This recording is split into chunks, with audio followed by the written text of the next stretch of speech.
What's good? It's your favorite BBW back with another video. What's good, my precious jewels? I know y'all miss me. I've been gone for a few days, but you already know when I come, I'm coming back to drop videos. Yes, that's right, videos. So, I want you guys to keep in mind, tomorrow I will be dropping my Miss Crystal Sunday Night Live performance video. So, if you're a new subscriber and you don't know, every Sunday we drop a video on live performances from some of your favorite singers, or maybe not your favorite singers, but people you listen to. I drop videos on live performances that they did live. The reason we do this, we want to see do they sound like they sound. We want to see what feeling they give us. That's just a friendly reminder. But today, it's going to be a little different. Today, it's going to be a little different. We're going to react to some songs. So I will be dropping a few videos for you guys, because I know you guys miss me and like, where's the videos? So, I'm going to drop a few today. Maybe 2, maybe 4, I'm not sure. But it's going to be in between 2 and 4 videos today. The first song I will be reacting to is Meek Mill's Oodles and Noodles, Baby. But honestly, if you don't know what Oodles and Noodles is, then I don't know what to tell you. Most people do.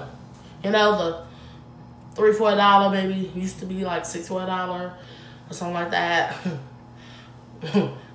Very, very high in sodium, but you used to get them all the time, or your parents used to buy them all the time because they was affordable. So, let's continue. Let's see what Meek Mills is bringing us today. Let's also see if we can break these bars. If anything, I want to make sure we can break these bars down. So let's see if I can break these bars down, because Meek Mills is definitely a spitter. If you don't know what a spitter is, he is a bar rapper. He definitely put bars in there. He go bar for bar. So let's see what he gave us. Oodles and Noodles, babies. His mom was smoking crack while she was pregnant, so he can't even help that he crazy. He going to jail, it's inevitable. Mom was smoking crack while she was pregnant. So that son can't even help that he crazy. So I used to wish that my daddy was living. I had a dream that I see them with ghosts. He said he wished his dad was living, because if you don't know, his dad, I believe, was killed. He said he wished his dad was living. He think he even seen him as a ghost. Okay, let's continue and see if we can break down some of these bars. One of my family, they cut in my games. My mama couldn't make it because she was at work. He wanted his mama to come to his games, but she couldn't because she was at work. That's that single parent living. That's when you have a mother, and your mother is the breadwinner, and she got to be the mama and the daddy. Come on, man. What do you know about the struggle? Let's go. Really, no, I ain't want to go. Remember, I kissed my aunt in a casket, and her forehead was cold. I was like 4 years old. We couldn't afford no clothes. It was him, he did. I remember kissing my auntie in a casket, her forehead was cold. I remember we couldn't even afford no clothes. Whoo! Y'all gotta catch this. Catch the wave, or get, or drown in it. Hello, let's go. Would think a nigga get a Grammy now. Got a black judge trying to pin me down. Turn the lights off in the bathroom. All this jail time trying to wake me down. If you don't know, Meek Mills is currently fighting the case with his lawyers for some pretty much basically really petty crimes, for like popping a wheelie. It's really stupid stuff. But right now he is fighting the case. And like he said, look, this court case is trying to wear me down. Catch the bars because he's really spitting some knowledge up in here. Let's go. With his brains out, with the white sheet, he was laid out, want an ass shade. Is this a choice? It was like... He's talking about his cousin being killed. He had a white sheet over his body. I mean, come on. If you're not from the struggle, you want too much understanding. And I'm not saying you should want to be there to understand it, because trust me, it's no place no one wants their kids to actually see and go through. But I definitely, if I don't know nothing, I understand exactly what he's talking about. I understand the pain. I understand the pain. I understand the struggle. I understand where he came from, because I came from the same, just 2 different cities. But let's continue. I know niggas that's never gonna make it out. This that shit you won't see in the media. Boogie pouring and rich getting greedier. Hello. Hello, come on, speak. Meek Mill, speak to him. Speak to him. What is you complaining about? The poor is being poor and the rich is getting richer. This is shit you won't even hear about. It's people out there really in the streets who's really struggling and trying to survive the best way they can, and you ain't never gonna hear about that. You hear about the stuff that really goes on and is what people actually is poor at. You don't hear about things where people really poor at. They struggle because they don't put that out in the media. Why would they? Why would they? Unless it evolved in some type of crime where it's big enough for the media, so they want to cover it. They don't cover the real things that go on in the neighborhoods at all. They only cover criminal stuff that actually became a big case for whatever the reason may be. But that's just how the media is. And then they over-exaggerate that. But I ain't talking about nothing. Let's go. And my mama told me just keep it up. I'm going to end up in prison. Because you know what? As you're growing up in poor areas and you start to do what all the other people are doing, all the other little kids, you do what all the other little kids do, you basically just a hothead, which is you just get into a lot of trouble. Your parents start to actually believe my child might just be in jail. My child might just be in prison or dead. So he even talks about how his mama was pretty much trying to tell him, like, yo, if you don't clean it up, you gonna be in jail too. But let's continue. I think it's funny how we used to go to school and play Segas, and then next thing you know, we running around with Glock 40s. We ain't never. Listen, that's something right there. Sega is like the old games. They used to be like PlayStations and the new Xbox and all that. That was hot back then. You know what he's saying? Basically, it's funny how we used to run around playing with Segas, and then we used to run around playing a Sega game, and then we grow up, now we play with guns. Why? Because you live in a world where you already a menace before you even become a menace. That's the truth. And some people don't even understand it.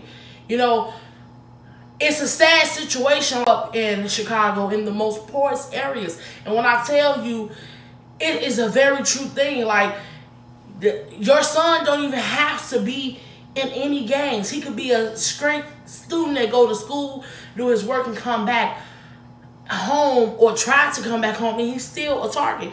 If he ain't targeted about if he's not targeted about other young men who's in his age group or a little bit older than him, he's targeted by the cops. Because the system has put young men in a category where it's not, they try to make it where it's not much for them to actually gain. It's not much for them to actually do. So what they try to do, they try to put them in a situation where they have no way out. When there is a way out. That's why that's why you will see a lot of black people praise young men who get scholarships for college, or you see them who made it into the NBA or made it into the NFL, because it's really hard from the backgrounds they come from, because the way that it's set up, there's not a lot of resources, there's not a lot of jobs in these big inner cities where it's more poor people than there are anything. But let me continue, because that's another story. In projects, what they gonna do with us? Can't call the cops yet. You might need to pop that, cause they don't want shooting and some of my mom steps. It's like, hello. You ain't him. They put us in project.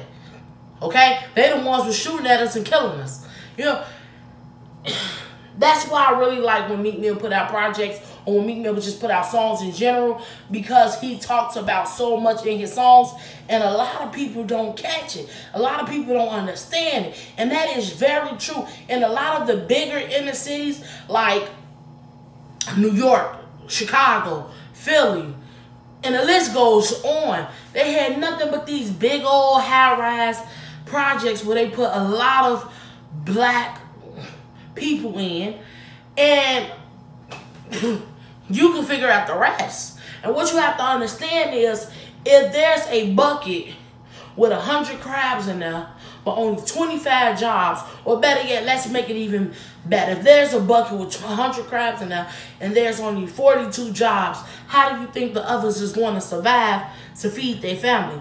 I want you to think about that, but let's continue. The violence pursuing us, I ain't me guy yet, cause I'm on a block where poverty. When I went to court, the judge said, Meek, you a menace to society. When I went to jail, they said, Meek, you a menace to society. Even if he ain't did nothing.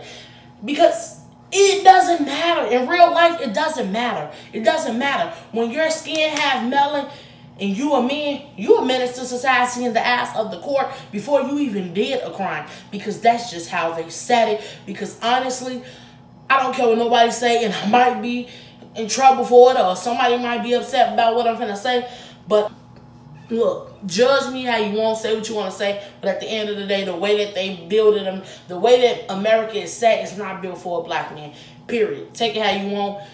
That's just what it is. That's how they try to set it up. Because if it was, why is it, in order for a woman to get public assistance from the government, if she need help with living for her children, why is it that she can't be with this man? Or she have to claim some type of abuse, or he left her, whatever the case may be. Because that's how society is set up the world for women in general. They don't want the men in the house, because without the men, they try to make it seem as the women is going to be weaker. But that's another story. Let's continue. Chance, Your Honor. Why would you lie to me? 16 more years of probation, you know you're going to get some more time with me. And that's another thing, like, make some sense of this. When you lock up a young man, right, for whatever crime he do the time. Let's say you give him 2 years or 3 years for doing something. He do his 2 or 3 years, but you put him on probation for 16 years when they 15, 16 years old. Do the math. That's how that young man becomes 30 years old. He is still on probation. So from the time you're 15 to the time you're 30, you don't supposed to do nothing. No speed violations, no popping a wheelie because it's illegal, anything like that. Come on, man. Like, I'm teaching right now. I tell y'all I teach all the time, but let's be realistic. That is not an easy thing to do, especially when you're a black man in America. Don't get me started, but let's go. Babies having babies. She was 14, acting like she 8. Babies having babies. Woo!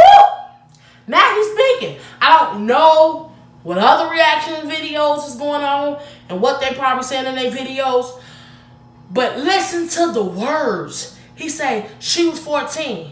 Babies having babies. She was acting 80. Listen, that right there is just about me.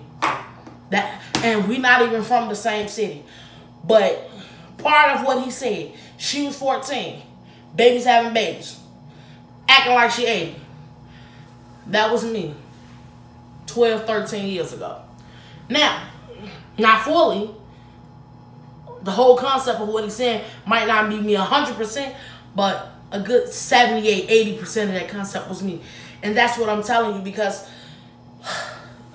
it's just a different, it's a different situation. When you grow up in poverty, you have teenagers having babies. You have young men being locked up. You have daddies being killed in front of their sons, or they being locked up and put away for a long prison sentence. You have the mamas who are now have to be the fathers and also have to be the breadwinner. Oh, and let's not forget, a lot of times she can't deal with it. She's stressed out. So the mother started doing drugs. Now the mother started doing drugs and she got 3, 4 other kids to feed. The daddy got a 25, 30-year prison sentence, but then she got a 15-year-old son.